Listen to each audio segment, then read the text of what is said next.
Bonjour à toutes et à tous. Donc je vais parler du réformisme islamique, mais auparavant j'aimerais introduire... alors déjà, ce que j'aimerais faire ici, précisément, quel est le projet intellectuel. Déjà, ce que j'aimerais, ce n'est pas un exposé académique, nous ne sommes pas ici entre enseignants-chercheurs. En fait, l'objectif, c'est de vous faire partager quelques axes, simplement, sur lesquels moi je travaille, en tant que jeune enseignant-chercheur, et donc vous les faire partager, lancer des pistes également, bien sûr aussi vous apporter à chaque fois dans ces axes des éléments peut-être nouveaux, effectivement, pour certains d'entre vous, et certaines. Mais l'objectif également, c'est que vous vous appropriez effectivement ces quelques éléments, ces quelques idées dans chaque axe, pour que vous puissiez ensuite, si vous le voulez bien entendu, réagir et peut-être voilà, poser des questions ou alimenter votre propre recherche, puisque si vous êtes là aussi, c'est que vous êtes quelque part dans une position de recherche. Je l'espère, je pense. Très bien. Ensuite, aussi autre introduction, c'est, voilà, le réformisme islamique, c'est à la fois très complexe, et en même temps, paradoxalement, c'est très diffusé, c'est un courant en fait, de pensée, courant intellectuel, dont on parle beaucoup. Il y a beaucoup de livres, effectivement, sur le réformisme en général, mais vous allez voir qu'en réalité, c'est un peu plus complexe, parce que, moi j'appelle ça, vous allez voir, la théorie du chaudron, c'est que dans un chaudron, on ne fait pas généralement de la bonne cuisine. Eh bien là, c'est pareil, c'est-à-dire qu'on mélange un peu tout un ensemble de courants, de penseurs, et bon, je ne vais pas dévoiler mon premier axe, mais en gros, voilà, je vais essayer déjà de circonscrire ce que j'entends par réformisme islamique, parce que ce n'est absolument pas évident. Et même pour un certain nombre de collègues aussi, chercheurs, déjà peu en réalité se spécialisent sur cette question, c'est mon cas justement, et on voit qu'effectivement tout peut être dit malheureusement sur ce courant d'idées qui pourtant, à mon sens, il a sa propre singularité. Donc je commencerai à essayer de déminer le terrain, parce que malheureusement ce terrain n'est pas neutre, il est miné, donc on va essayer ensemble de le déminer, puis également aussi par vos questions à la fin. Ensuite, j'essaierai de montrer, alors dans la continuité un petit peu de la conférence pour ceux qui étaient présents donc de ce matin, donc sur un aspect un peu plus historique, une dimension plus historique, justement en fait à montrer pourquoi également le terrain a été miné, comment aussi l'historiographie a posteriori en réalité a construit un objet qui, à mon sens, est problématique, et comment, pour parler beaucoup plus clairement, comment est-ce que par exemple pour le monde sunnite, l'Arabie Saoudite a érigé une nouvelle orthodoxie. Ce qui, pour le monde sunnite, est assez paradoxal, puisque dans le monde sunnite, il y a des institutions, mais il n'y a pas, a priori, de clergé. On ne parle pas du monde chiite, qui est un monde à part, dont je ne suis pas spécialiste, mais en tous les cas, c'est ce que l'influence immense de l'Arabie Saoudite a pu effectuer, en créant une nouvelle orthodoxie, mais j'en parlerai bien sûr plus en détail. Et enfin, donc je terminerai cette fois-ci, une fois qu'on a déminé le terrain, on va essayer de semer quelques idées, j'espère constructives, qui nous permettront justement de comprendre. Alors, je ne commencerai pas par des critères très théoriques pour ne pas vous endormir. Je commencerai plutôt par 2 ou 3 penseurs comme ça que j'aurais pris. Je ne vais pas me fixer sur un pays ou sur le monde arabe comme on le fait généralement. Il y aura un penseur du monde arabe, un penseur du monde indien. Donc voilà, il y aura une pluralité parce que moi je m'intéresse à un courant d'idées. Donc il n'est pas forcément lié uniquement à un territoire. Et à partir de ces exemples-là très concrets, je prendrai par exemple Mohamed Abdou, que vous connaissez, mais vous allez voir que peut-être certains d'entre vous ne le connaissent pas comme ils le pensent. Je prendrai un Indien comme Saïd Ahmed Khan, et on va voir à travers eux, et peut-être un autre si on a le temps, s'il ne vous est pas complètement endormi, nous verrons justement comment est-ce qu'on peut du coup maintenant circonscrire le réformisme islamique, ce courant de pensée si particulier, en le distinguant, et à mon sens de manière urgente, de courants qui n'ont absolument en réalité rien à voir. Bien sûr, ils se réfèrent peut-être à l'islam, mais il y a un fossé en réalité entre ce que moi j'appelle réformisme islamique et tout un ensemble de mouvements que bien sûr nous allons voir. Donc je commence, comme je vous l'ai promis. Donc ce premier mouvement, c'est déjà effectivement déminé. À savoir, donc, ce que j'appelais tout à l'heure précédemment la théorie du chaudron. C'est que, pourquoi chaudron? Parce qu'on a tendance, dans le mot réformiste, si vous lisez n'importe quoi, même si vous lisez des livres sérieux, on a tendance à mettre dedans un peu tout, en fait. Des penseurs qui, par exemple, à travers la tradition de l'islam, vont vouloir réinterroger les textes, et vont par exemple considérer comme Jamel el-Benna, qui est mort récemment, qui est le petit frère de Hassan el-Benna, qui va considérer par exemple que la sunna n'est pas forcément très crédible et qui va élaborer tout l'ensemble de critères tirés du Coran, un ensemble de 12 critères par exemple, principaux, et par lesquels il va filtrer tous les ahadiths, donc toutes les traditions prophétiques, dans ce qu'on appelle la sunna, dans le monde sunnite musulman, et il va considérer que clairement on peut s'en débarrasser.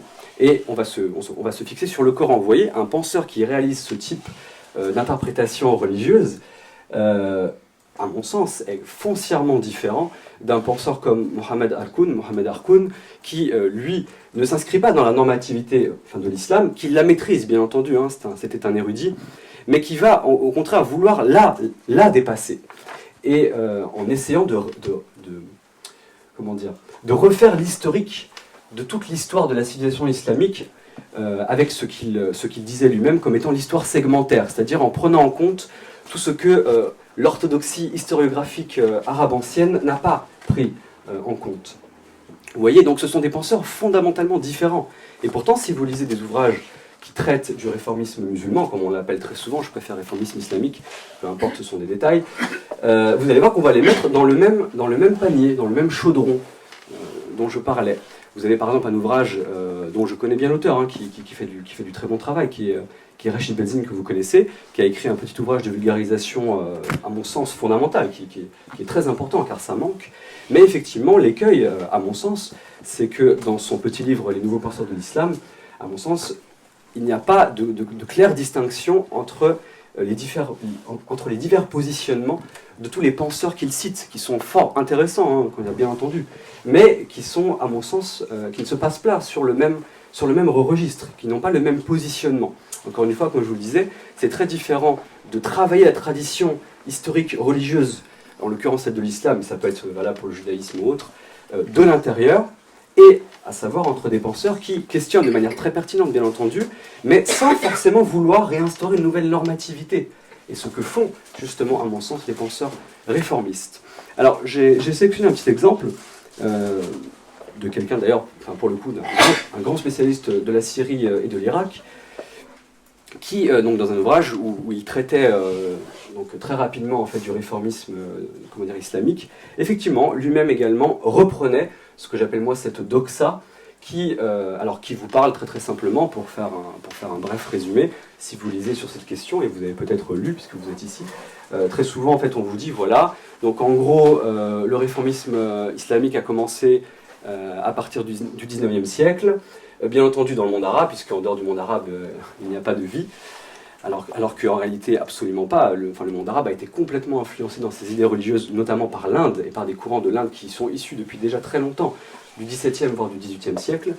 Donc on vous fait commencer cette histoire à partir du XIXe siècle, de la fin, en commençant par le monde arabe, ce qui est très réducteur à mon sens. On va vous parler de trois penseurs, la fameuse triade de Jamaldin el-Avrani, de Mohamed Abdou et de Rachid Rida, en vous les mettant dans un seul et même package, ce qui pose un immense problème quand on connaît leur œuvre et quand on a travaillé sur le corpus en arabe directement, ou en persan pour Jamaldin el-Avrani.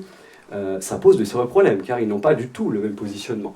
Donc on va vous dire ça, on va vous dire qu'ils ont créé un mouvement qui s'appelle la Salafia, ce qui est à mon sens complètement erroné sur le plan historique, puisque on a un collègue historien qui a écrit un article magnifique qui s'appelle...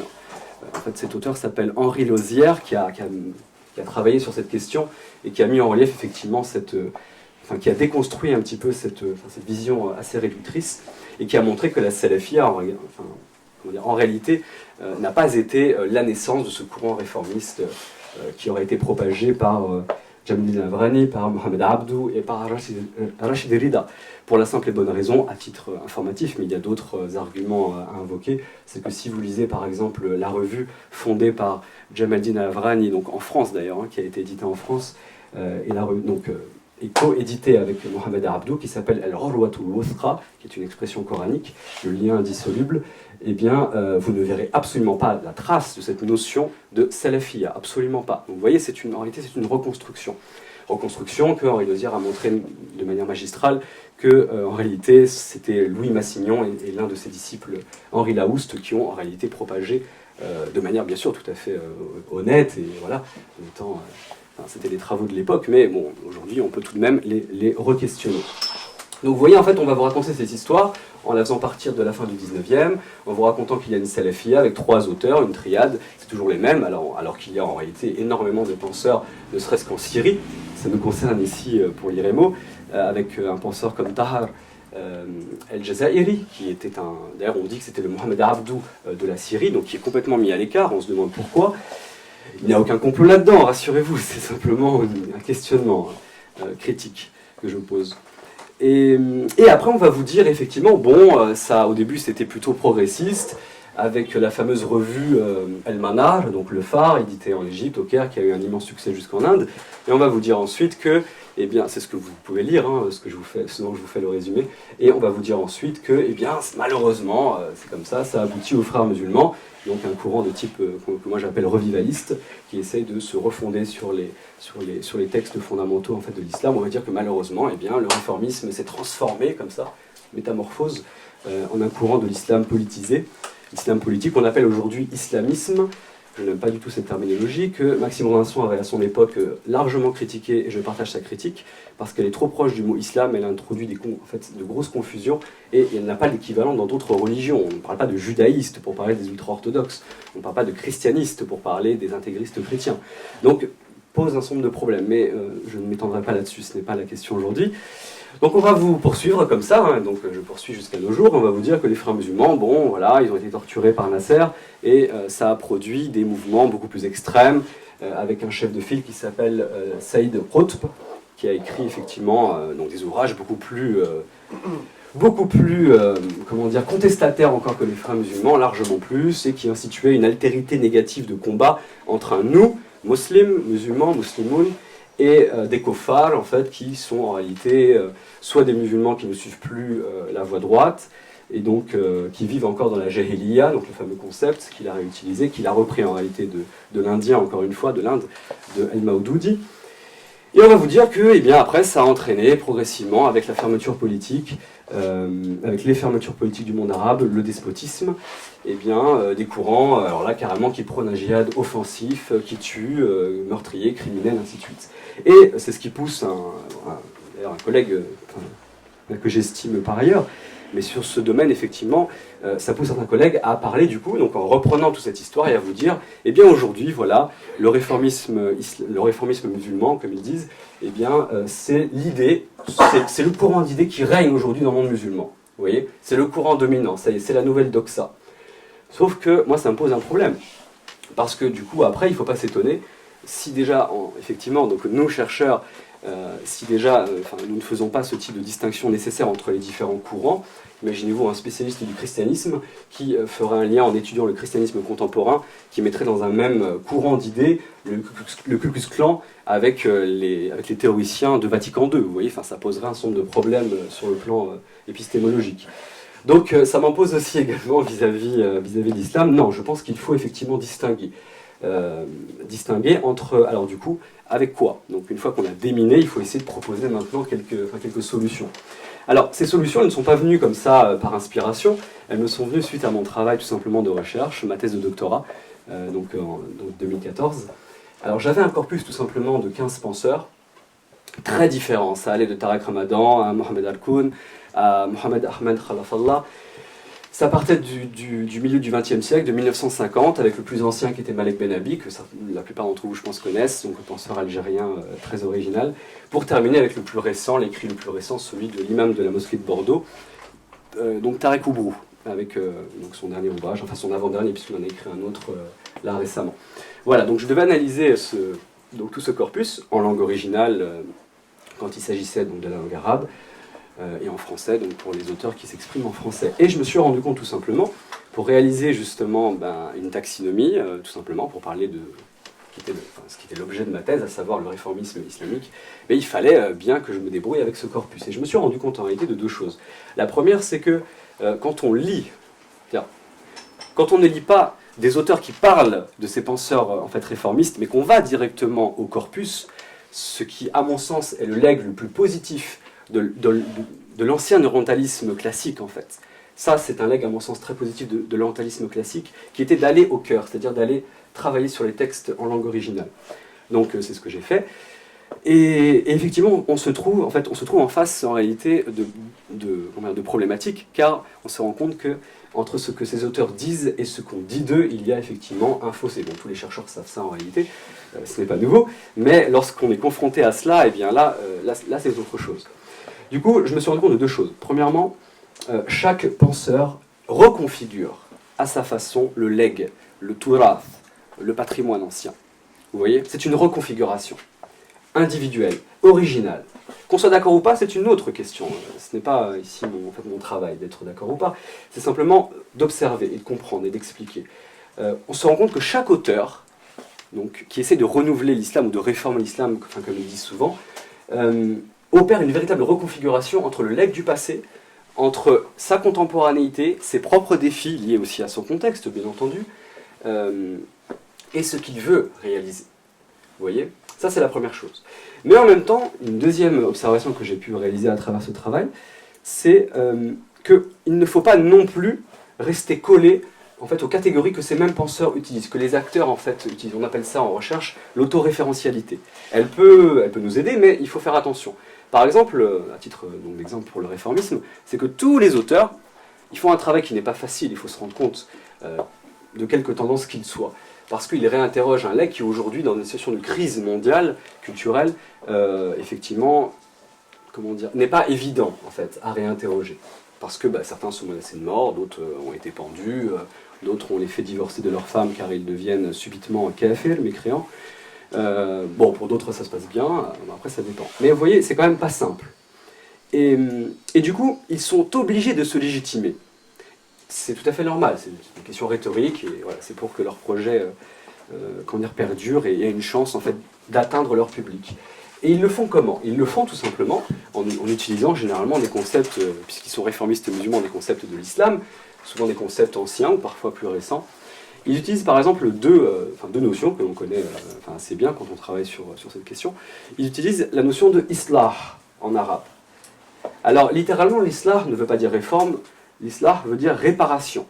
Réparation dans un sens matériel, on répare une voiture, aujourd'hui en arabe moderne on dit un muslih as-sayyarat, un réparateur de voiture. Donc c'est vraiment ça en réalité, en fait, cette notion, c'est la notion de réparation. Mais bien sûr aussi, islah a un sens figuré, imagé. C'est quelqu'un qui va réparer des liens entre des personnes, donc qui va réconcilier. Ce sens est présent dans le Coran par exemple. Vous voyez, c'est quelqu'un qui va réconcilier. Mais ils vont réutiliser en fait ce terme avec un autre sens, avec le sens justement de réforme, de réinterrogation d'un patrimoine religieux. Ils vont utiliser une autre notion, la notion de tajdid, donc une autre notion arabe, la racine jaddada, yujaddidu, c'est renouveler en fait, donc c'est un renouvellement le tajdid, vous voyez. Contrairement à ce qu'on pourrait penser, je ne pourrais pas en faire la démonstration malheureusement, peut-être dans les questions on verra, mais en fait, en réalité, islah est une notion très très récente, dans le sens précis de réforme. Il n'était pas utilisé en réalité par les anciens dans la tradition classique pour dénoter en réalité cette conception. Tajdid en revanche, effectivement, lui on le trouve beaucoup plus. Donc ils vont utiliser ces notions-là. Mais le problème, c'est que si effectivement, si on étudiait par exemple 30 penseurs, et qu'effectivement, tous effectivement, vont se revendiquer de l'islam. On a même des penseurs salafis qui vont se revendiquer de l'islam, vous voyez. Donc qu'est-ce que l'on fait? Est-ce qu'on les met tous dans notre fameux chaudron? Ça me pose problème. En tant que chercheur, on se doit d'avoir un minimum, à mon sens, de recul pour essayer d'apporter un peu plus d'intelligibilité. Et donc, à travers ce travail justement, donc pour revenir à cela, à travers ce travail de recherche, j'ai essayé de circonscrire le mouvement réformiste en trouvant justement des critères distinctifs, et du coup aussi pour opposer aux autres mouvements qui pour moi sont fondamentalement différents. Alors, je me suis fondé sur deux choses. Deux critères, il y en a plus, hein, mais au moins ces deux-là, enfin retenez-les, ils sont très importants. C'est que la grosse différence, hein, pour schématiser, entre des penseurs que je qualifie de réformistes et des penseurs que je qualifie de revivalistes, c'est-à-dire tous ceux qui vont justement essayer de revenir au fondement, mais sans forcément prendre dans l'altérité. Un mouvement comme les frères musulmans, ils ne vont pas forcément encourager les sciences humaines, vous voyez, alors que dans le réformisme, beaucoup plus, on va intégrer des notions des sciences humaines très contemporaines, bien sûr de manière différente. Tariq Ramadan ne va absolument pas intégrer tout l'apport des sciences humaines sur l'étude du Coran. Il le dit lui-même de toute façon dans ses livres. Il ne réinterroge pas les sources. Un Tariq Obo, lui, il va commencer déjà effectivement à le faire. Un Mohamed Ahmed Khalafallah, il va complètement le faire. ce qu'il a abouti en Égypte avec sa thèse en 1951, à dire que par exemple, tous les qasas, donc tous les récits du Coran, ils sont en réalité à prendre dans un sens métaphorique. Ça peut vous paraître simple de dire ça, à l'époque, il pouvait être tué pour avoir simplement dit ça. Il l'a défendu dans une thèse assez brillante, qui malheureusement n'est disponible qu'en langue arabe, que j'ai lue et qui est vraiment prodigieuse. Donc vous voyez, il y a une grosse différence. Du coup, donc, je me suis fondé sur ça, sur 2 critères. Premier élément, c'est la prise en compte de l'altérité. Vous voyez, il y a une grosse différence entre des penseurs réformistes qui vont considérer que l'altérité est une nourriture positive dont on peut utiliser les ressources pour nous-mêmes réinterroger notre tradition. Ça n'a rien à voir avec une position que l'on rencontre par exemple dans des mouvements comme le salafisme ou comme les frères musulmans ou comme le tablir, donc tablir qui est un mouvement à la base indien, ou comme également un mouvement indien mais plus politisé comme Jamera Islamiyya, fondé par El Maoudoudi. Ils vont absolument pas avoir ce même positionnement. Eux, ils vont considérer, c'est pour ça que je les nomme revivalistes, ils vont considérer que l'altérité est un mal dont il faut se protéger. Pourquoi? Parce que l'altérité, c'est l'autre, c'est le monde non musulman. Du coup, ça peut aboutir à créer dans notre tradition à nous, musulmanes, ce qu'en arabe on appelle le fasad. Fasad. Et quel est l'antonyme de fasad dans le Coran? C'est justement islah. Fasad, c'est la corruption. Islah, c'est la réparation de cette corruption.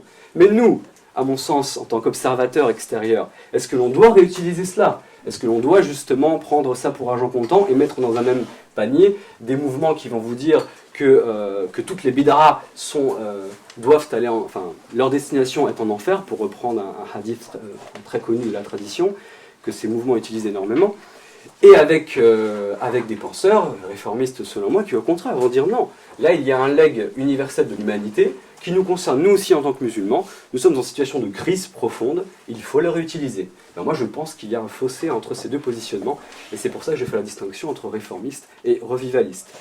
C'est pas nouveau, c'est ce que l'on fait dans les mouvements protestants, dans l'étude des mouvements protestants, on les appelle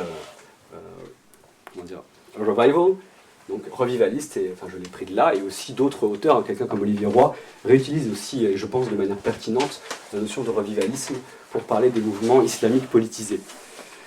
Voilà, donc je pense que cette distinction, elle est importante. Et elle m'est venue de cela, elle m'est venue de ces 2 critères, donc je le répète, de cette conception positive de l'altérité, vous voyez, et en même temps, du coup aussi, parce que c'est lié, pourquoi ils ont une conception positive de cette altérité, pas uniquement, mais l'une des raisons, c'est qu'ils se considèrent, les réformistes, en situation de crise profonde, je précise profond, parce que effectivement, des gens comme Hassan al-Banna, le fondateur des Frères musulmans, lui aussi considérait que le monde musulman était en crise, vous voyez. Mais la grosse différence, c'est que les penseurs du réformisme islamique, ils considèrent que la crise, elle est tellement profonde, vous voyez, elle n'est pas conjoncturelle, elle est profonde. Par conséquent, les solutions du passé ne suffisent plus. Ça, c'est la grosse différence. Vous voyez, tous les mouvements revivalistes, Frères musulmans, Salafi, Tablir, dont j'ai déjà parlé, je ne sais pas, on pourrait en citer plein d'autres, Hizb al-Nour, aujourd'hui en Égypte, mouvement salafiste politisé. Bref, tous vous disent la même chose. Ils vous disent qu'il faut revenir au salaf salih, aux pieux prédécesseurs des 3 premières générations. Et en dehors de ce patrimoine, nul salut. Les réformistes, absolument pas. Je ne dis pas qu'ils ne puissent pas aussi dans ces 3 premières générations que la tradition islamique sunnite a consacrées. Non.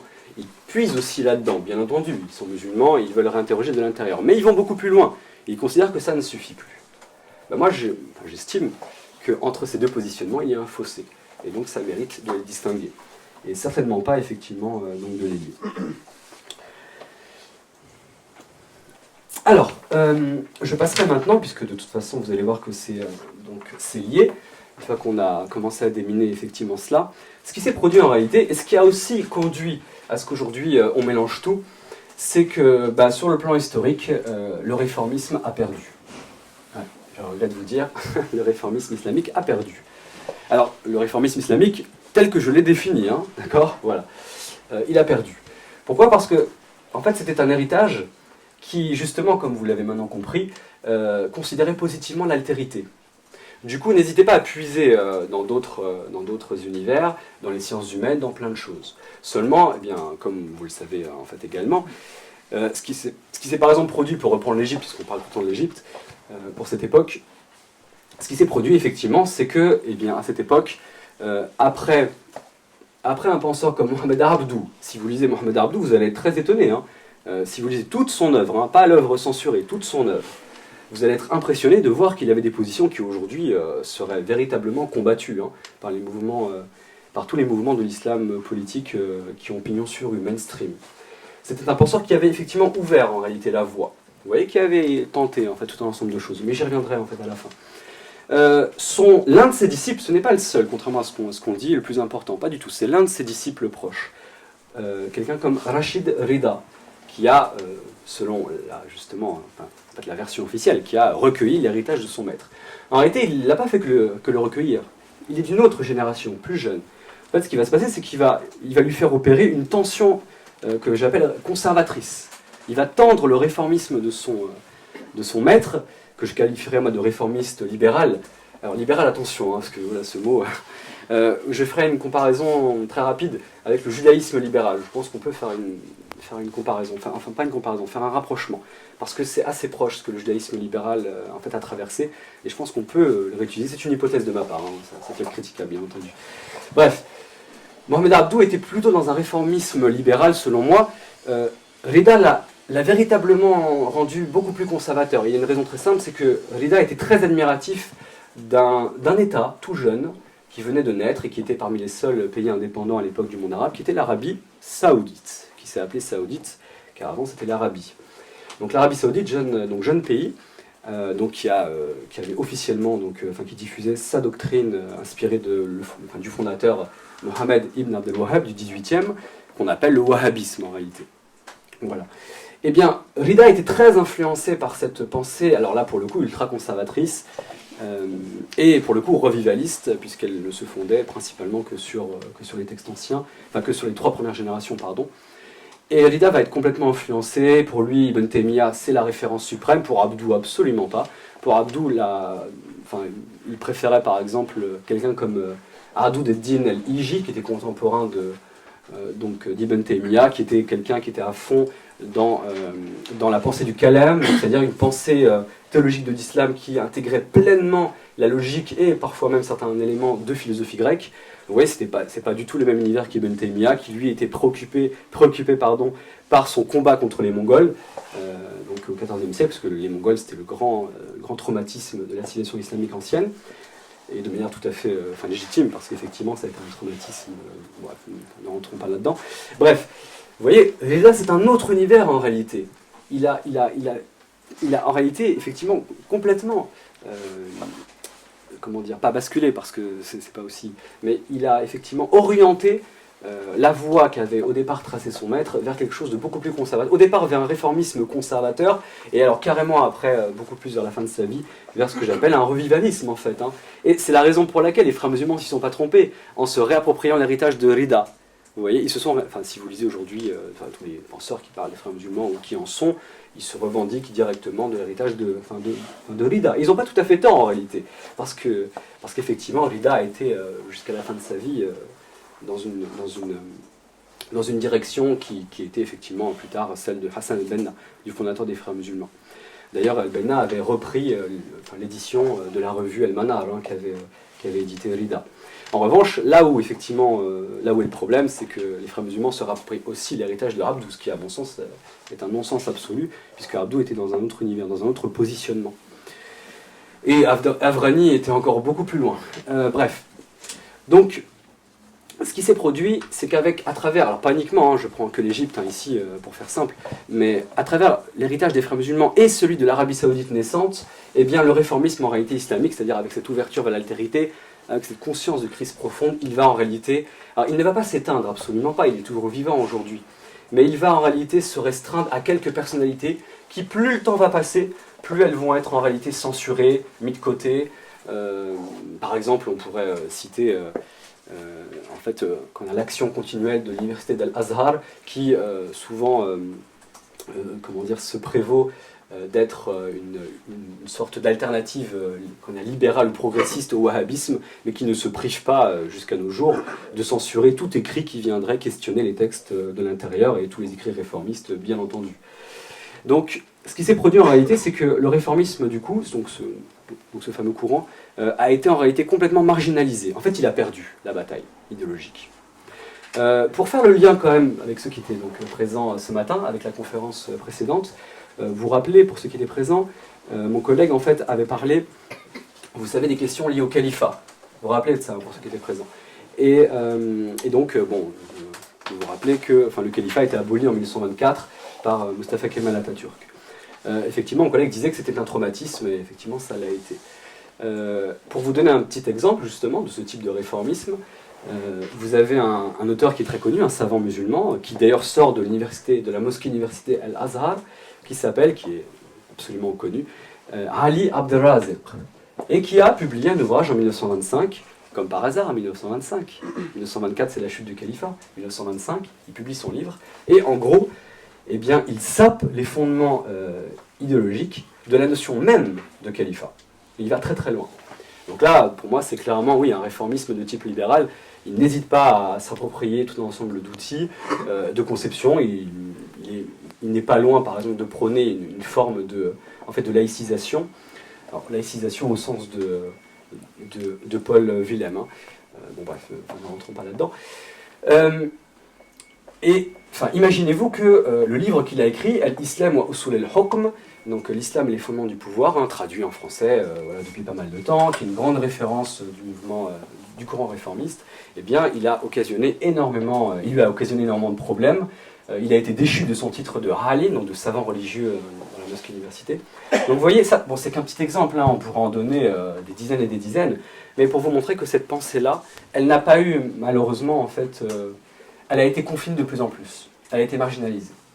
Peut-être aussi parce que le contexte était préoccupé par la domination anglaise de l'Égypte, et on pourra en parler aussi pour les autres pays du monde musulman. Préoccupé, comme en Algérie par exemple, c'est très clair. On voit un penseur réformiste comme Malek Benabi, qui ne se préoccupe en réalité pas trop. Il est bien sûr anticolonial, mais pour lui, le principal problème n'est pas les Français. Le principal problème, c'est la reconstruction d'une nouvelle civilisation. C'est pour ça que, ça c'est pas beaucoup malheureusement su, mais Malek Benabi a été contre celui qu'on a appelé réformateur, qui pour moi est un revivaliste, mais a été contre Ibn Badis. Il l'a combattu. Malek Benabi considérait que Ibn Badis, donc le penseur algérien, donc le alim algérien, qu'on a rangé parmi les réformistes dans la doxa, Malek Benabi considérait que l'islam n'a rien à voir avec la politisation. Il fallait laisser l'islam pur, justement, de ces entre guillemets magouilles politiques. Il le dit en dialecte, mais enfin, si on traduit, ça donne à peu près ça. Et il considérait que c'était dangereux pour l'islam lui-même, que l'objectif n'était pas, pour lui, pour sa priorité, devait être de reconstruire une civilisation. Vous voyez ? Et c'est pour ça qu'il s'est opposé à l'association des ulémas algériens, c'est pour cette question. C'est que pour lui, justement, le réformisme était en train de couler, et mon musulman prenait un pas résolument politique, de lutte, bien sûr, pour le légitime contre la domination étrangère, mais pour lui, elle était trop centrée sur ça. Et du coup, on allait perdre une bataille, la bataille culturelle, que lui a essayé de mener. C'est pour ça que c'est un penseur qui est très très intéressant, je trouve, Malek Benabi. Bref, donc vous voyez, j'ai pris deux exemples, on pourra en prendre beaucoup plus, pour vous montrer que cet héritage a été complètement marginalisé. Voilà. Alors il a été marginalisé dans l'histoire des pays musulmans directement, du monde musulman, marginalisé jusqu'à nos jours, dans les milieux musulmans pratiquants d'Europe. Très peu connaissent en réalité des penseurs comme Khalaf Allah, comme Fazlur Rahman, comme Farid Essak, comme tout un ensemble de penseurs de ce type. Alors il y a tout de même aussi, bien entendu, il n'y a pas que des penseurs qu'on pourrait qualifier de réformistes libéraux, il y a aussi, parce que le réformisme est un grand courant, il y a des tendances, il y a des gens qui sont plus conservateurs, j'ai mentionné tout à l'heure Tarek Ramadan, j'ai mentionné aussi Tarek Oubrou, ce sont aussi des penseurs, même s'ils sont, surtout le premier, très critiqués ici en France, de manière un peu, je trouve, irrationnelle parfois. Mais bref, ils réinterrogent aussi le patrimoine de l'intérieur, en fait, d'une tradition, qu'on soit pour ou contre, c'est une autre question, mais c'est ce qu'ils font, ils le réinterrogent. Au départ, effectivement, quelqu'un comme Tarek Ramadan, puisque je pense qu'on ne pourra pas passer outre, il faudra en parler, au départ, effectivement, il se place dans la ligne de son grand-père des frères musulmans. D'ailleurs, il va reprendre la doxa dans son livre, où il essaye de légitimer l'héritage de son grand-père en le qualifiant de réformisme, dans son livre qui s'appelle Un siècle de pensée réformiste, je crois, je ne m'en rappelle plus, d'El Avrani al-Benna, ou quelque chose comme ça, je ne m'en rappelle plus, qui date un petit peu. En fait, c'est ce qu'il a fait. Il a simplement propagé l'idée qui a déjà été là et déjà popularisée que le réformiste, en réalité, c'est ce dont on a parlé précédemment, c'est-à-dire c'est ce grand chaudron où on met tout le monde, et du coup il a considéré que son grand-père était un digne héritier de Mohamed Abdou, de Avrani, et ainsi de suite. Vous voyez, donc ça a été ce travail. Mais en réalité, Tariq Ramadan a évolué. À partir de son livre La Réforme radicale, là pour moi, à mon sens, en tant que chercheur et observateur, oui, là il est rentré pleinement dans un réformisme effectivement un peu conservateur, mais néanmoins du réformisme en fait. C'est-à-dire à re-questionner de l'intérieur en mettant en cause des acquis traditionnels, l'héritage de l'islam. Bien entendu, pour beaucoup, attention, hein, le réformisme c'est un courant d'idées, ce sont des individus qui ne s'aiment pas forcément, hein, c'est tout à fait normal. Ne parlez pas de Tariq Ramadan à Tarek Oubrou par exemple, hein, je l'ai déjà fait. Ne parlez pas de je sais pas moi, de quelqu'un comme Mohamed Ahmed Khadafallah, il ne fallait pas parler de lui à Jamal Benna. Il n'y avait pas beaucoup d'amitié pour lui, même s'il considérait qu'il avait fait un travail qui devait être fait. Parce que Jamal Benna était un coraniste, donc bon, pour lui c'était pas encore tout à fait ça. Pour lui le Coran il fallait surtout pas le toucher, pour Jamal Benna. Alors que pour Mohamed Ahmed Khadafallah, je vous en ai déjà parlé, il considérait que tous les qasas du Coran, tous les récits coraniques étaient à comprendre de manière complètement métaphorique, ils ne visent absolument pas une vérité historique. Donc vous voyez, voilà, attention, hein, le Coran est un courant d'idées, un courant d'êtres humains. Il y a des conflits, très forts parfois. Mais c'est pas parce qu'il y a des conflits que du coup, nous, en tant qu'observateurs, on ne peut pas caractériser ce courant d'idées qui a ses nombreuses tendances. Oui. D'ailleurs, petite remarque pour pas rester là-dessus, sur Tariq Ramadan. C'est un peu dommage parce que, d'autant plus lui, parce que lui, il avait un grand-oncle. Jamal Benna, c'est son grand-oncle, qui justement était, pour moi, donc un réformisme, mais un réformiste coraniste. C'est une tendance aussi du réformisme, qui considère, comme vous l'avez, je pense, un peu compris à travers ce que j'ai dit, qui considère que bon, la sunna, c'est pas très important. Je schématise, hein, je caricature, hein, parce que c'est un peu plus complexe. Mais qui considère que bon, le Coran, c'est la parole de Dieu, on n'y touche pas. Le reste, tout est critiquable. Vous voyez Tariq Ramadan, c'est son grand-oncle, en fait, donc il aurait pu effectivement parler de lui, et l'estimer digne d'appartenir à ce courant d'idées du réformisme. Il ne l'a pas fait. Il ne l'a pas fait parce que Tariq Ramadan est pour moi un réformiste conservateur. Donc c'est pas le même courant. Il y a effectivement des points sur lesquels ils ne sont absolument pas d'accord. Donc voilà. Bon, c'est un peu dommage parce qu'il aurait pu réintégrer justement dans son histoire du réformisme son propre grand-oncle, qui a quand même été quelqu'un... Enfin moi je l'ai rencontré, j'ai eu la chance de le rencontrer, un homme charmant. Son appartement a été tapissé de livres. Bon, il est mort là très récemment. Et qui voilà, qui a vécu très simplement dans une banlieue pauvre du Caire, Ismaïlia, je crois, si je me rappelle bien. Et donc voilà, c'était un patrimoine intéressant. Enfin, moi, je suis allé chez lui, je peux vous assurer, il avait plus de 60 livres. Donc vous voyez, ça c'est aussi intéressant. C'est une particularité du réformisme islamique. En fait, on ne le connaît pas. Ça peut paraître étrange. Je suis spécialiste de ce domaine et je vous dis, on ne le connaît pas. Vous voyez, on ne le connaît pas. Pourquoi ? Parce que, eh bien, quelqu'un comme Jamal Benna, on connaît 2 livres de lui. Alors que, pardon, moi j'en ai acheté 7 chez lui, vous voyez, et il m'en manque encore, parce qu'il a écrit je crois même plus de 60 ouvrages. Donc, vous voyez, ça c'est qu'un petit exemple avec un penseur. Il y en a plein qu'on ne connaît pas, qui sont justement malheureusement censurés. J'avais lu sur un article qu'en Égypte, l'université d'Al-Azhar avait censuré à peu près, je ne sais pas, au moins 80 œuvres de penseurs réformistes dont on ne connaît même pas les noms en réalité. Il faudrait chercher, faire des investigations, il faudrait une équipe, tout seul on ne peut pas le faire, donc c'est immense. Donc vous voyez, c'est un patrimoine qui en même temps, donc on peut le caractériser, il est intéressant, il offre ce que j'appelle moi une troisième voie, c'est-à-dire qu'il essaie de réinterpréter de l'intérieur, mais en prenant des aliments de l'extérieur, donc de l'altérité, mais on ne le connaît pas parce qu'il est riche, il est aujourd'hui malheureusement marginalisé. Donc on ne le connaît pas, et puis en plus il n'est pas non plus, comme vous l'avez bien compris, il n'est pas du tout, il n'est pas homogène, non, il y a aussi des conflits à l'intérieur il y a une concurrence très forte. Voilà. Alors maintenant qu'on a déminé ce terrain, on va essayer de semer maintenant des choses plus constructives et construire maintenant quelque chose. Alors le réformisme islamique, donc on aurait 2 possibilités. Soit je commence par les critères distinctifs, mais ça va être très ennuyeux. Donc on va plutôt commencer par vous montrer une petite illustration, voilà, pour que vous goûtiez un petit peu à ce patrimoine de manière un peu plus concrète. Ok, alors je vais commencer par un penseur un peu plus ancien, comme ça vous donnera un petit peu, voilà, une idée un peu plus concrète et du type de positionnement. Parce qu'il y a aussi un autre problème, c'est que, et ça c'est plutôt dans les milieux pratiquants musulmans, on a une tendance, comme on ne connaît pas ce patrimoine, à le disqualifier. Et je parle surtout des courants musulmans pratiquants européens ou américains, c'est à peu près similaire. Et on les disqualifie en disant, bon, de manière assez triviale, en fait, voilà, bon, ils ont jeté le bébé avec l'eau du bain, vous voyez. Ou alors, ils sont trop admiratifs, entre guillemets, de l'Occident, avec plein de guillemets, vous voyez.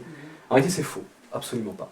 C'est-à-dire que tous ces penseurs-là, moi je ne connais aucun penseur réformiste qui ait été dans l'adoption aveugle d'une culture européenne, américaine, ou anglaise, ou occidentale, lorsqu'ils n'étaient pas eux-mêmes issus d'un pays européen. Par exemple, tenez, voilà, je vais commencer par l'Indien, par le premier. Et l'Inde, je commence exprès en Inde parce qu'on méconnaît énormément l'histoire de ce qu'a produit l'Inde en matière de courants musulmans. En réalité, vous savez que tous les courants musulmans actuels, ils ont une dette immense envers l'Inde. La plupart des choses ont été théorisées en réalité en Inde par le biais d'un foyer médinois, enfin de Médine, en Arabie. Mais c'était des penseurs indiens et ça va vous choquer, enfin ça va peut-être choquer certains, je ne sais pas, mais c'était des penseurs soufis. Ça vient du soufisme en réalité. Et c'est progressivement qu'après le soufisme s'est politisé.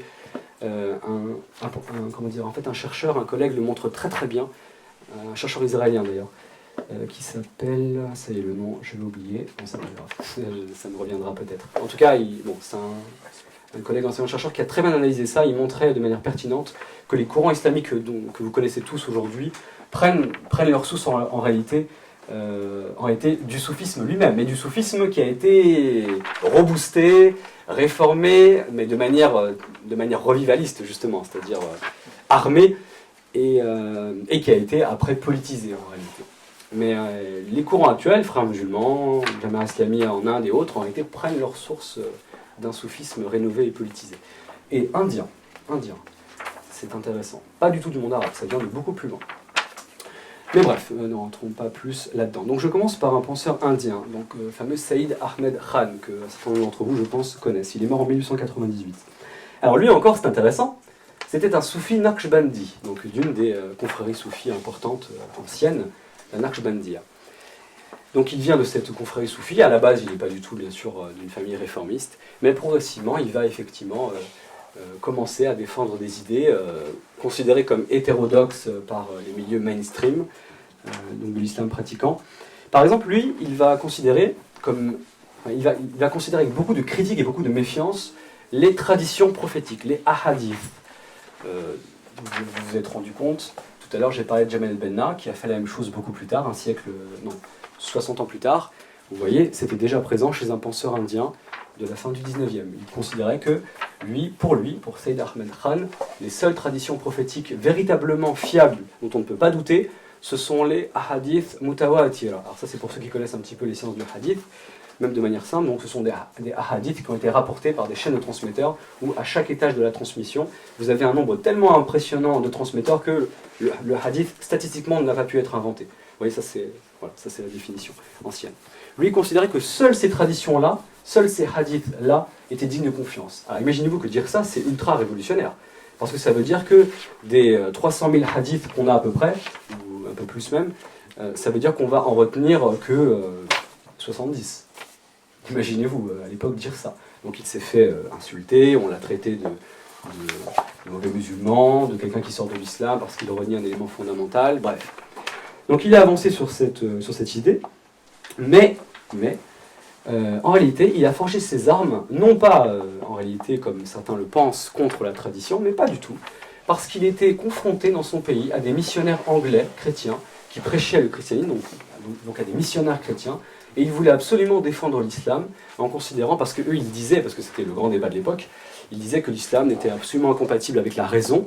Rappelez-vous en France, la conférence de Renan, où il disait que l'islamisme, il voulait dire l'islam, est incompatible avec la science. Donc c'était des débats de l'époque, hein, c'était dans l'air du temps. Et donc Saïd Ahmed Khan, en Inde, était confronté aux mêmes préjugés en fait, vis-à-vis de sa religion. Donc les missionnaires chrétiens disaient non, mais votre religion, elle est débile, elle n'est pas rationnelle, elle est incapable d'utiliser la raison. Donc lui, pour leur répondre, il a forgé des armes. Et ces armes-là, c'était le fait de prouver que l'islam pouvait tout à fait intégrer des éléments de la critique des textes religieux, qui commençaient en fait en Europe à prendre une grande expansion, vous le savez. Et il a utilisé un certain nombre de ces outils sur les textes fondamentaux de l'islam, notamment les hadiths. Donc, il l'a fait en réalité au départ pour justement défendre l'islam. Vous voyez? Donc, c'est une vision en réalité complètement erronée qu'ont donc les courants mainstream de l'islam en considérant que ce sont des penseurs, entre guillemets, vendus à l'Occident, pour reprendre leur terminologie. Vous voyez? Pas du tout. Ce sont des penseurs qui essayent de faire la troisième voie. C'est-à-dire, on prend de notre patrimoine et on prend de l'extérieur et on propose quelque chose de nouveau. Vous voyez? C'est ce qu'il a effectivement essayé de réaliser. Il a fondé carrément sa propre université, l'université d'Aligart, en 1875. Alors, effectivement, il a été, pour vous donner une idée, justement, pour contrer la doxa habituelle, par exemple, quelqu'un comme Jamal el-Din al-Afghani, qu'on présente parmi maître à penser de tous les réformistes, eh bien, lui, par exemple, il le détestait. Jamal el-Din al-Afghani a des mots très très durs sur Saïd Ahmed Khan. Donc, vous voyez, les choses sont un peu plus complexes. Je vais en prendre un autre, cette fois-ci en revenant en Égypte, parce que j'en ai un petit peu parlé tout à l'heure. Oui, revenons en Égypte. Non, ne revenons pas en Égypte, parce que j'en ai déjà parlé, pardon. Je voulais parler de Mohamed Abdou, mais j'en ai déjà parlé, donc ça sert à rien en fait d'y revenir. On va plutôt partir sur un pays dont on parle peu, d'Afrique noire, qui est le Soudan. Pour vous donner un autre exemple, pour que vous puissiez comme ça goûter un petit peu, voir un petit peu de quelle trempe ils sont, ces penseurs. Et je vais m'arrêter sur, j'imagine que certains savent, sur qui je vais m'arrêter, sur Mahmoud Mohamed Taha, qui est mort en 1985, le pauvre, pendu par le régime du général Noumeiri. Alors lui, c'est un penseur soudanais. Alors je vous fais un petit peu sa biographie, mais très rapidement. Ingénieur. Il a fait partie, écoutez bien, des premiers opposants historiques soudanais à la colonisation britannique. Vous voyez, c'est pas du tout quelqu'un qui était pour la domination de son pays par les Anglais, pas du tout. Il faisait partie des premiers anticolonialistes de son pays. Et il a été même emprisonné pour ça, au Soudan, dans une prison qui était bien sûr gérée par les Britanniques. Donc il s'y opposait. Il a continué, il a fondé un parti politique. Alors parti politique, mais qui était en même temps empreint de soufisme, parce que lui-même était un grand soufi, un grand mystique. Donc il mêlait les deux, justement. Il mêlait parti politique et courant religieux mystique, soufi. Il les a appelés les frères républicains. Les frères républicains. Les frères musulmans sont appelés les Ikhwan et Muslimin, les frères musulmans. Lui, il les a appelés les frères républicains. Rien que le nom, déjà, ça doit vous parler. Il prenait des choses comme l'égalité entre les hommes et les femmes. Il prenait bien sûr une totale indépendance du Soudan, alors qu'à l'époque, personne ne prenait l'indépendance du Soudan. Ils étaient plutôt en disant, bon voilà, est-ce qu'on va se rattacher à l'Égypte, ou c'était beaucoup trop prématuré. Il prenait des choses comme, par exemple, le fait d'avoir une véritable démocratie, c'est-à-dire que pour lui, c'était absolument pas, il fallait une sécularisation, alors là, pour le coup, une laïcisation et une sécularisation. Laïcisation, donc, dans le sens vertical, c'est-à-dire de l'État vis-à-vis des citoyens, et sécularisation dans le sens, dans la vie quotidienne, en fait, des individus. Donc, par exemple, on pouvait tout à fait, dans son idée à lui, être athée, revendiquer, et faire partie d'une république qui, pourtant, ne renierait pas son patrimoine islamique. Ça ne lui posait aucun problème. Et il l'a théorisé. Malheureusement, dans ces immenses livres dont on n'a absolument pas. On n'a que quelques références à lui, notamment son livre le plus célèbre, qui est Risala Thania fil Islam, le second message de l'islam, qui a un ouvrage, bien sûr, vous en avez entendu parler pour certains, peut-être assez polémique, mais en réalité, c'est qu'une infime partie de son œuvre. On ne connaît rien de son œuvre, il a plus de 60 ouvrages. Vous voyez ? Donc, ce penseur a diffusé ses idées de manière importante. Il avait un mouvement qui a vraiment pris. En fait, les hommes et les femmes diffusaient ses idées un peu partout, dans les universités, dans les souks, dans les marchés, partout. Et alors le problème, c'est que, bon, le contexte politique n'a pas aidé, c'est que les gouvernements successifs du Soudan se sont rapprochés des États-Unis et en même temps de leurs alliés saoudiens, déjà à l'époque, et ils ont donc du coup véhiculé beaucoup plus un islam de type revivaliste ultra contestataire, donc wahhabi, si on peut parler autrement, et du coup ce n'était absolument pas du goût du gouvernement saoudien, qui considérait que c'était une pensée subversive. Subversive à la fois vis-à-vis de la doxa religieuse, mais aussi subversive vis-à-vis du pouvoir politique de l'époque. Et donc, on prononce un tribunal, déjà en 1968, on prononce une fatwa. Alors attention, la fatwa, faites attention, ce n'est pas toujours négatif, une fatwa, mais là en l'occurrence c'était négatif. C'est donc une fatwa qui le déclarait mécréant, alors plus précisément, qui le déclarait apostat, donc murtad, ridda, l'apostasie, et donc passible de la peine de mort, sur le plan traditionnel, voilà. Et alors bon, les choses sont restées en l'état. Progressivement, alors il pensait qu'en fait, Mahmoud Mohamed Taha allait se calmer. En fait, ça l'a au contraire plutôt motivé. C'est un homme de conviction. Il a continué, il a écrit un livre, alors celui-là est un peu moins connu. Il a écrit un livre en 1976 qui s'intitule, accrochez-vous, Ismuhum el-Wahhabiyya wa laysa ismuhum Ansar es-Sunnah. Donc leur nom n'est pas wahhabite ou wahhabisme, enfin ici plutôt wahhabite puisqu'il parle d'un groupe. Leur nom, ce ne sont pas des défenseurs de la Sunna. Vous voyez? C'est-à-dire qu'en gros, ils prétendent défendre la Sunna, mais en réalité ils ne défendent absolument pas la Sunna. C'est un groupe. Bon, dans son esprit, à mon avis, il voulait dire secte. C'est une secte qui s'appelle les Wahhabites, c'est tout. Voilà, c'est pas autre chose. Alors, il a écrit ça, bien entendu, contre son propre pouvoir politique, et qui s'est rapproché d'Oumairi, donc de l'Arabie Saoudite, mais aussi contre les accusations d'apostasie qu'on lui a collées, puisque ces accusations, elles ont été appuyées et confirmées par la Ligue islamique mondiale, donc organisme saoudien par excellence, et de l'autre côté par la fameuse université, la mosquée université d'Al-Azhar, qui se prétend toujours le phare des Lumières, qui n'a pas hésité à le condamner pour la même chose, pour apostasie. Et finalement, malheureusement, c'est ce qui s'est produit, alors que c'était un vieil homme. Normalement, en fait, on n'applique pas ce type de peine à un homme d'un certain âge, et finalement, il a quand même été pendu en 1985. Voilà. Mais vous voyez, on est en réalité... peut-être si je pourrais peut-être vous dire quand même ce qu'il a... Bon, les choses qui ont gêné quand même. Dans son ouvrage majeur, Risale Thania fil Islam, ce qui a un peu énervé, on va dire, les courants mainstream pour cette unité, en fait, c'est qu'il a réutilisé un outil de des sciences islamiques anciennes, à savoir Nasr wal Mansour, c'est-à-dire c'est la théorie de l'abrogeant et de l'abrogé. Alors en gros, c'est quoi? Pour faire simple, vous avez des versets du Coran, par exemple, ça c'est un exemple classique. Vous avez différents versets du Coran qui parlent de l'alcool. Ça va peut-être vous étonner, peut-être, mais certains n'en parlent pas en termes très négatifs en réalité. En fait, on se rend compte que quand on regarde tous les versets qui parlent de l'alcool, on voit qu'il y a des différences en fait, d'appréciation, vous voyez. Du coup, face à cela, les savants musulmans anciens, quand les écoles juridiques ont été fondées au 8e, 9e siècle de notre ère, eh bien, ils ont essayé de trouver des solutions. Et parmi les solutions trouvées, c'était de dire qu'il y a un phénomène d'abrogation. C'est-à-dire que Dieu descend, révèle en fait, des versets, et considère que les hommes, une fois qu'ils sont matures, eh bien, en révèlent d'autres qui vont abroger les premiers, vous voyez. Bon, ça a été utilisé même par les courants revivalistes actuels, dans un sens généralement plutôt très fermé.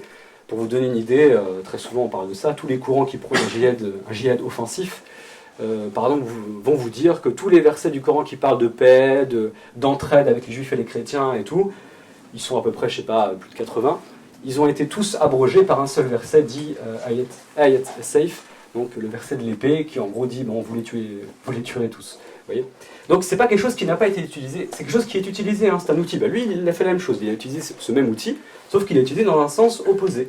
C'est-à-dire qu'il a dit, de manière très révolutionnaire pour l'époque, il a dit, eh bien moi je considère que tous les versets médinois, donc les versets qui ont été révélés à Médine, qui traditionnellement sont les versets les plus tardifs du Coran, eh bien en réalité, moi je considère que ce n'est pas la base de l'islam. La base de l'islam sont les versets révélés à la Mecque, donc les versets médinois, ce sont les plus anciens, et ça c'est vrai qu'historiquement c'est plutôt vrai. Et lui il considère que, eh bien, du coup, il va falloir abroger, du coup, tous les versets médinois, parce que la base, ce ne sont pas les versets médinois. La base de l'islam, c'est lorsque les musulmans étaient minoritaires à la Mecque. Donc il a appliqué un principe que tout le monde en réalité applique, sauf qu'il l'a appliqué dans un sens complètement opposé. Un sens, pour le coup, ultra-libéral. Dans le sens d'un progressisme religieux, bien sûr, j'entends. Et bien entendu, ça n'a absolument pas plu, parce que alors là, si vous dites ça, vous sapez tous les fondements de tous les groupes actuels en fait, de l'islam, bien entendu, et même d'ailleurs de tout un ensemble d'États qui se légitiment par rapport à cette conception maintenant majoritaire en fait, de l'islam sunnite. Mais pour les chiites, on aurait pu dire la même chose très certainement. Donc voilà un petit peu pour vous faire goûter à cette pensée. Peut-être je terminerai juste par un peu plus contemporain, parce qu'ils sont plus anciens, ça vous parle peut-être moins. Alors je vais en prendre un plus récent. Par exemple, vous avez un penseur que je trouve parfois assez drôle, enfin, il faut le dire. C'est Mohamed Taribi. C'est un penseur tunisien, un réformiste tunisien. Et je m'arrêterai avec cet exemple-là. Mohamed Talbi, c'est un coraniste, donc il fait partie d'une tendance du réformisme que j'appelle coraniste. Encore une fois, maintenant vous l'avez compris, parce qu'il se fie uniquement sur le Coran. Ils investissent toute la sacralité des textes anciens uniquement sur le Coran. Le reste, on peut le critiquer, mais le Coran, vous ne touchez pas. Alors, ça aboutit à des choses parfois assez impressionnantes. Alors, on va commencer par les choses plutôt soft, qui sont quand même assez difficiles à accepter pour beaucoup de milieux. Par exemple, il va vous dire, du coup, puisqu'il y a seul le Coran qui est une révélation divine, puisque le jour du jugement, les croyants ne seront pas jugés sur autre chose que sur la parole de Dieu, je parle comme si j'étais dans sa position, hein, bien entendu. Eh bien, du coup, ce qu'on appelle la charia, ça n'existe pas. Imaginez-vous dire ça aujourd'hui. Vous voyez, donc, charia, aujourd'hui, on le comprend comme loi islamique intangible. Sur le plan historique, c'est très discutable, parce que déjà, il n'apparaît pas dans les... Bon, déjà, en fait, dans le Coran, avec ce sens-là, il n'a pas du tout en fait ce sens-là. Il a un sens beaucoup plus large. En arabe classique, sharia, c'est la voie qui mène à la source. Ce n'est absolument pas l'idée liée au domaine juridique. Ça prendra en fait ce sens beaucoup plus tard en réalité, comme loi islamique intangible, non discutée, non discutable. Donc, vous avez un penseur comme Mohamed Talbi qui va effectivement vous dire ça. Il va vous dire, du coup, la sharia, je m'en fiche. En plus, lui, il est assez provoquant. Hein, c'est pour ça que d'ailleurs que j'en parle de cette manière. Parce que lui-même est très provoquant dans sa manière d'être. Et du coup, il va écrire par exemple des livres où il va interpeller carrément une musulmane pratiquante lambda imaginaire.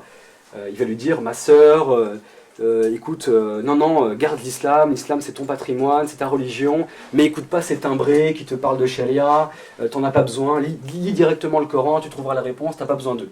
Le Coran est venu pour toi et enfin vous voyez, ce sont des... Voilà, il y a une manière de s'exprimer. Bon, du coup, il a été menacé de mort en Tunisie plusieurs fois pour ça.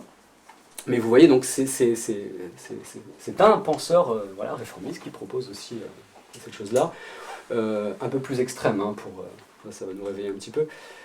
Pour vous montrer un petit peu aussi comment il est provoquant, un jour, alors moi j'ai pris connaissance de ça dans une interview sur YouTube, quand je préparais ma thèse, parce que c'est aussi une source maintenant, hein, YouTube, parce qu'il y a des interviews que l'on peut écouter et qui ne sont pas forcément ce que l'auteur a écrit dans ses livres, donc on peut le réutiliser.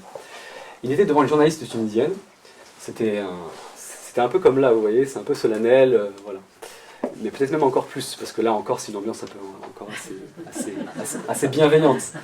Donc c'était solennel, et puis il commence à lui dire, donc il lui explique sa théorie sur le Coran et autres. Et ok, donc très bien. Et puis après, il commence à lui parler en fait d'un verset du Coran, et qui parlait en fait de proxénétisme aujourd'hui, hein, parce qu'à l'époque ça n'existait pas avec ces termes-là et ces conceptions, mais il parlait en gros en fait des esclaves femmes, et en gros de la manière dont il fallait en fait les traiter ou pas, ainsi de suite. Et lui, comme c'est un coraniste, il va vous prendre ça en fait à la lettre. Il va vous dire du coup, ça veut dire quoi aujourd'hui, moi comment je le comprends? Donc il va vous reprendre le verset de l'époque, il va l'extraire de son contexte historique, et il va aujourd'hui, avec les défis contemporains et avec les valeurs d'aujourd'hui, il va vous en proposer une nouvelle interprétation.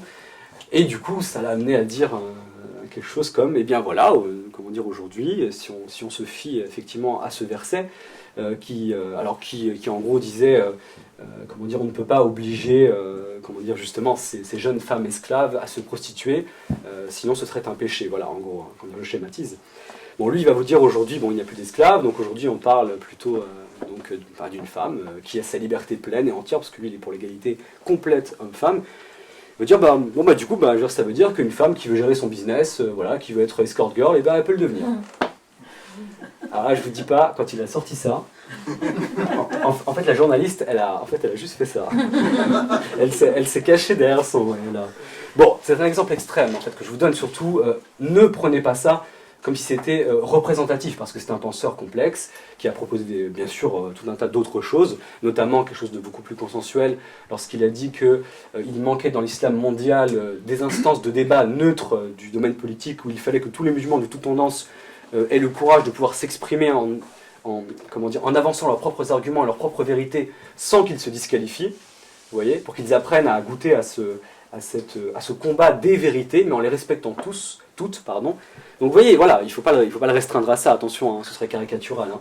C'était juste pour un petit peu rafraîchir l'atmosphère, mais pour vous montrer aussi qu'il était effectivement très provoquant, hein, c'est un petit peu son état d'esprit. Je pourrais raconter d'autres choses, mais bon, je pense qu'on s'arrêtera ici. Voilà un petit peu ce que je voulais vous présenter.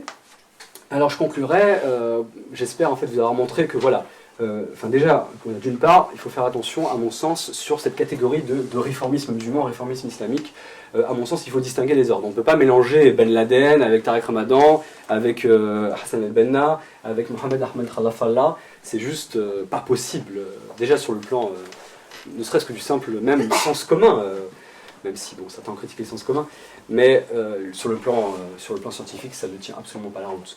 À mon sens, il y a un courant réformisme islamique qu'il faut absolument distinguer et qu'il est urgent, à mon avis, de distinguer. Si on veut faire le lien avec nos défis d'aujourd'hui, être à la hauteur des défis actuels, eh bien, justement, c'est fondamental. Parce que si on distingue, justement, ce qu'on a déjà prouvé scientifiquement, ce courant en fait, de pensée religieux musulman, si on le distingue aussi, sur le plan en fait, de notre reconnaissance à son égard, eh bien, ça veut dire que les musulmans du monde entier ont une voie possible. Parce que s'ils n'ont plus de voix, qu'est-ce qui reste en fait? Il reste quoi? On lâche la religion? On lâche tout? Oui, il y en a qui le font, et c'est leur position, et c'est respectable, bien entendu, on n'entre pas là-dedans. Oui, mais il y en a plein qui ne veulent pas. Donc qu'est-ce qu'on fait? Du coup, est-ce qu'on leur laisse le choix uniquement d'aller d'aller rejoindre le calife, dont on a parlé ce matin? Ou le faux calife, ou tout ce que vous voulez? Ou alors est-ce que, effectivement, on reconnaît qu'il y a un courant d'idées originales, qui puise à la fois dans son propre patrimoine, en établissant un lien avec son passé, mais qui puise aussi dans le patrimoine des sciences humaines universelles, qui sont de toute façon maintenant, maintenant devenues universelles, ce qui n'empêche pas aussi de critiquer. Mais vous voyez, qui propose une nouvelle voie, justement. Et ben, je pense que, à mon avis, il faut être à la hauteur de nos défis contemporains et reconnaître justement son existence à ce courant-là, à sa pluralité aussi, bien entendu, parce que, à mon avis, c'est effectivement une troisième voie possible et, à mon sens, urgente, qui pourrait être une solution aux alternatives meurtrières actuelles. Je vous remercie de votre attention.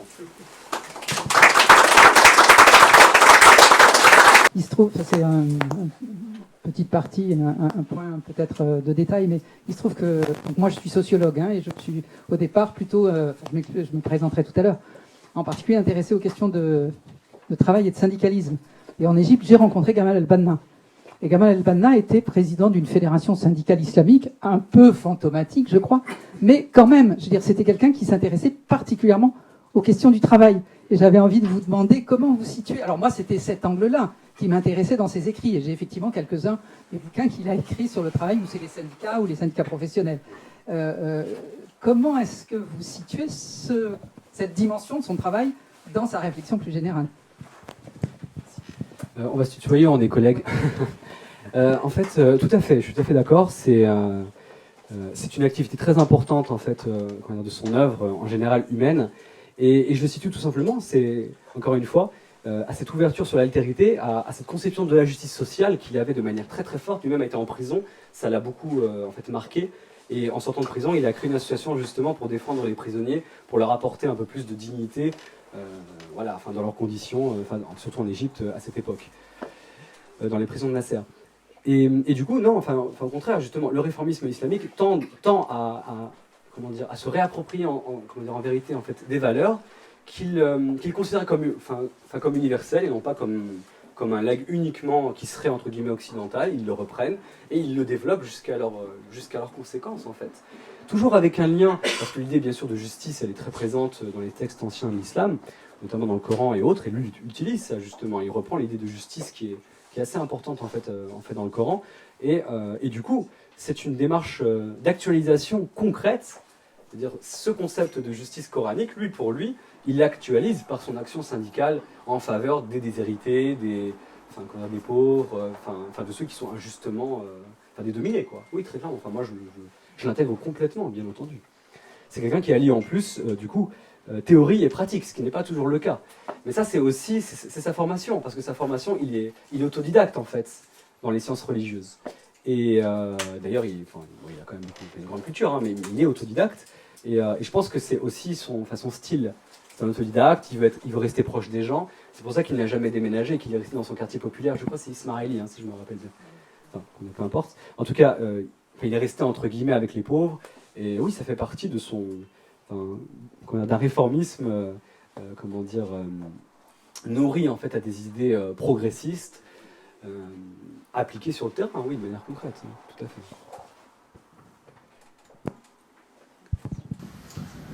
Bonjour, je suis enseignant, c'est tout. J'ai deux petites questions à vous poser concernant d'abord la possibilité de la contextualisation de l'exégèse coranique. Je pose la question parce que le dogme de la création bloque un petit peu cette approche contextuelle. Et je pense aux travaux de M. Thomas Romer sur la Bible hébraïque et sa contextualisation remarquable.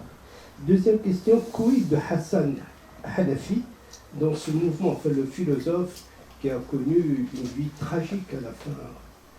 Parce qu'il a dit quelques vérités, c'est tout, sur le Coran.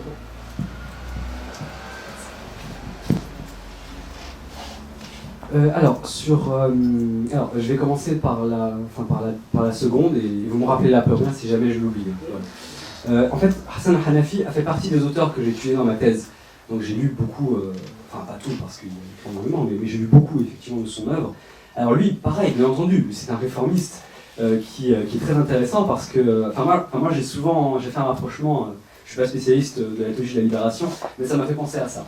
D'ailleurs, lui-même parle de son œuvre comme étant un projet de, en arabe, il l'appelle de Lahut al-Thawra, donc littéralement la théologie de la libération.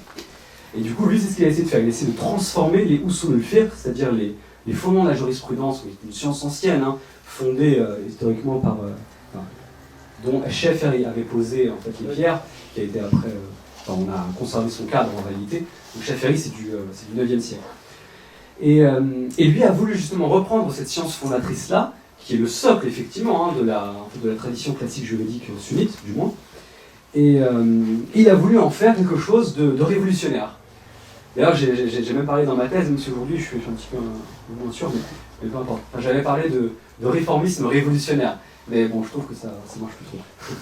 En tout cas, peu importe. C'est un réformiste, ça c'est clair et net, il correspond tout à fait à ce courant d'idées. Et il a une œuvre effectivement très, très intéressante. Et en fait, il avait essayé aussi de créer la gauche islamique, il l'a appelé comme ça. J'ai d'ailleurs le numéro 1 en arabe, l'original. C'est une amie qui m'a prêté, qui a rencontré Hassan Hanafi. Malheureusement, ça n'a jamais abouti en fait, parce que je crois qu'il est arrivé un peu au mauvais moment. C'était dans les années, je crois, 80 qu'il avait sorti, 81, c'est l'année de ma naissance. Et il avait publié en fait donc cette revue, Yassa al-Islami, donc la gauche islamique. Malheureusement, années 81, mauvaise année pour l'Égypte, puisque les courants en fait ultra conservateurs et réactionnaires et parfois même très violents en fait de l'islam, dans la branche chiite, avaient déjà effectivement opéré en fait un vaste. Et puis alors là, l'Arabie Saoudite depuis l'Infitah, depuis les années début des années 70, avec ce cher Sadat, a irrigué complètement en fait. Alors là, pour le coup, elle a réalisé une OPA sur l'islam sunnite égyptien. En fait, elle a irrigué de ces millions de dollars toutes les instances, Ben Azhar d'ailleurs. Et du coup, elle a complètement rigidifié, frigorifié, congelé une possibilité de réflexion ou autre. Et donc lui, il est venu à ce moment-là. C'est le mauvais moment, j'ai envie de dire, parce que du coup, il n'y avait plus de place pour la gauche, en fait, pas du tout. Et c'était du temps de Nasser, ça, la gauche islamique, c'était son grand projet. Mais non, là, c'était déjà, malheureusement, on était déjà passé à autre chose. Et du coup, effectivement, il n'a eu aucune postérité. D'ailleurs, mon ami qui l'a interviewé, assez longtemps, elle me disait que ça se ressentait, quoi. Il était assez aigri sur cette question. Et on peut le comprendre, parce qu'il a un peu prêché dans le désert. Mais bien sûr, c'est un authentique réformiste, et son œuvre, elle est très complexe, d'ailleurs. D'ailleurs, il faut être très calé en philosophie pour bien la saisir, en phénoménologie particulièrement. Mais elle est effectivement très importante. Et moi, pour conclure, je trouve que c'est un véritable gâchis que tout ce patrimoine-là, pas que Hanafi bien sûr, tout ce dont j'ai parlé, qu'il ne soit pas connu des musulmans européens ou alors américains. Parce que ce serait vraiment génial. Parce que c'est eux qui pourraient justement, grâce à cet héritage-là, qui pourraient enrichir bien entendu, ils pourraient nous proposer quelque chose dont on a cruellement besoin et dont aussi l'islam a cruellement besoin en tant que culture mondiale, je parle. Voilà. Donc oui, Hassan Hanafi en fait clairement partie. J'ai oublié votre première question. Et il n'a pas eu de disciples. Bonne question. Je ne sais pas. Je ne vois pas de disciple direct en tous les cas. Certainement, bien sûr, qu'il a influencé, ça c'est sûr. Mais je n'ai pas en tête de disciple. Il a fini sa vie en Hollande. Ouais. La deuxième question concernant le dogme de la création qui, à mon avis, bloque toute contextualisation du Coran, de l'exégèse coranique. Oui, alors en fait, excusez-moi, je reviens juste, par contre, je crois que vous confondez avec Nasr Hamid Abu Zaid, qui lui a fini sa vie en Hollande. Mais Hanafi, en fait, est toujours vivant. Ouais. Il est mort au mois d'août. Ah, là au mois d'août? Ah bah vous voyez, j'ai pas su. Mais en tous les cas, il me semble pas qu'il a fini sa vie en Hollande. Je pense que vous confondez avec Nasr Hamid Abu Zaid. Oui, parce que Nasr Hamid Abu Zaid, lui, a été exilé. Il s'est exilé, le pauvre. On l'a obligé à divorcer de sa femme. Il s'est effectivement exilé en Hollande. Et effectivement, il est mort, en fait, il y a peu de temps. Donc c'est peut-être lui avec lequel vous... En plus, ils se connaissaient, c'était maître et disciple, d'ailleurs. Ouais. Oui, alors, donc pour votre seconde question, c'était sur... Excusez-moi. Voilà, sur la création. Je n'esquive pas la question, je vous l'exégèse contextualisée du Coran.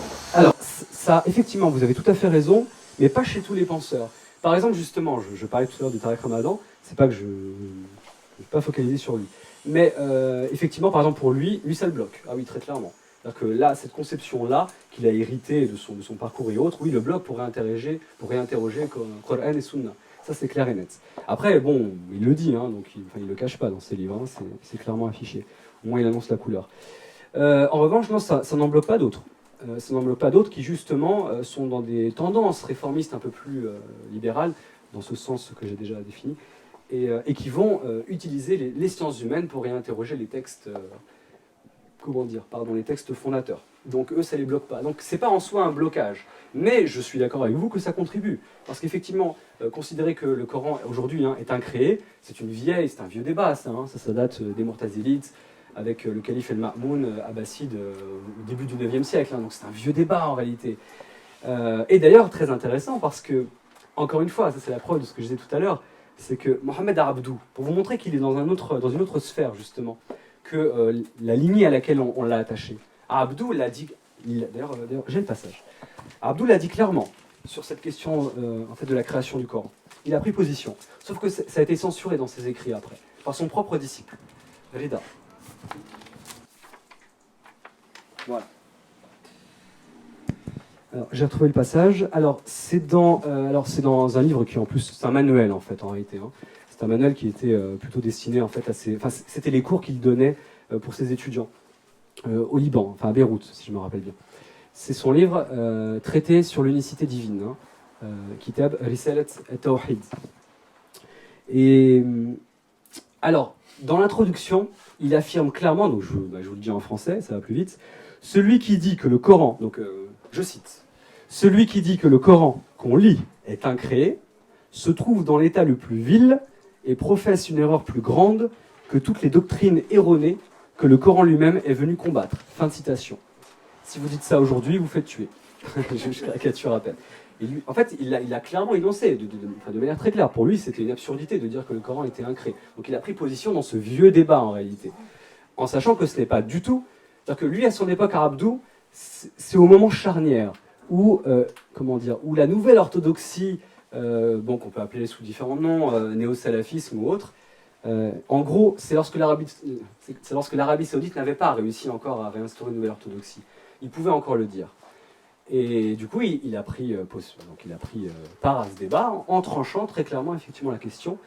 Mais en réalité, après sa mort, son propre disciple Rida, il a biffé ça. En fait, il a biffé ce passage de son édition de Kitab Risalat al-Tawhid.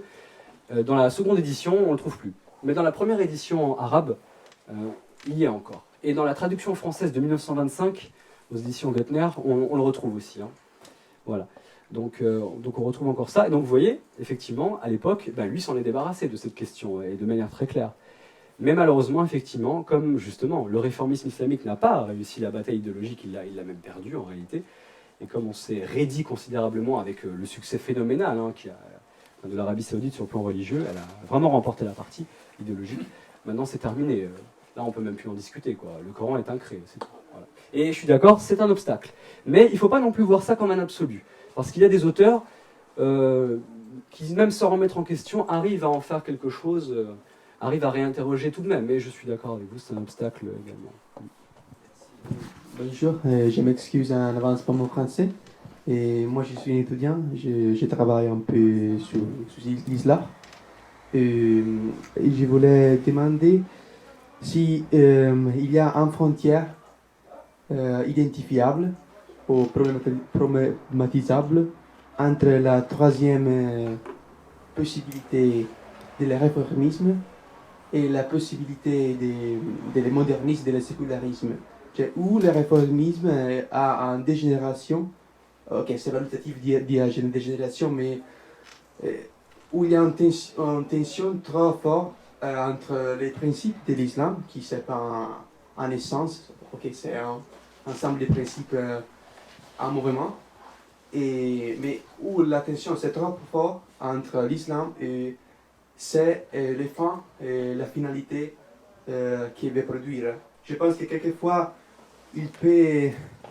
on, on peut avoir le risque en théologie, je veux dire, les bonnes choses sont dans le pensée libéral, et donc le problème c'est seulement de conduire l'islam à la pensée libérale. Et donc ici c'est la première possibilité, la première possibilité, modernisme. Et donc ici il y a un problème, je pense. Un problème pour ne faire une apologie à critique de réformisme. Ok. Oui, c'est pas une seule question, mais en tout cas c'est très intéressant effectivement ce que vous posez. Je me suis posé cette même question en réalité. Déjà, est-ce qu'on pouvait établir justement une distinction entre les penseurs réformistes et les penseurs qu'on appelle modernistes en réalité? Parce que du coup j'étais obligé de le faire. Quand j'ai fait en fait ma recherche, j'avais des penseurs comme Abdelmajid Cherfi, que vous connaissez certainement, qui est un penseur tunisien contemporain, c'est un universitaire brillant. Mais en revanche, je trouvais qu'il y avait effectivement justement une grosse différence entre lui ou Mohamed Cherfi ou Fatima Mernissi, qui est décédé il n'y a pas très longtemps, et justement les penseurs réformistes dont je parle.